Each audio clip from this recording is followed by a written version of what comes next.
everybody, I wanted to show to you today and review my favorite product, which is this remote control Kindle page turner. I believe you could use it for other tablets too that have ebook reading capabilities, but I'm going to show you how I use it for my Kindle. So first thing first, you just hold down this button for about 5 seconds until the light comes on. Great. Once that's on, you just take this here and push the button. So that way you can see that it responds to the clicker. And we're just going to clip this onto the Kindle where this part is touching the page. I'm going to take the clicker here and press the button to turn the page. And there you have it.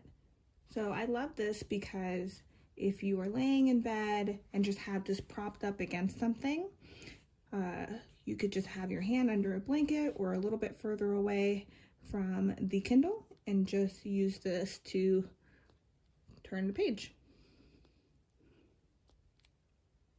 There you go.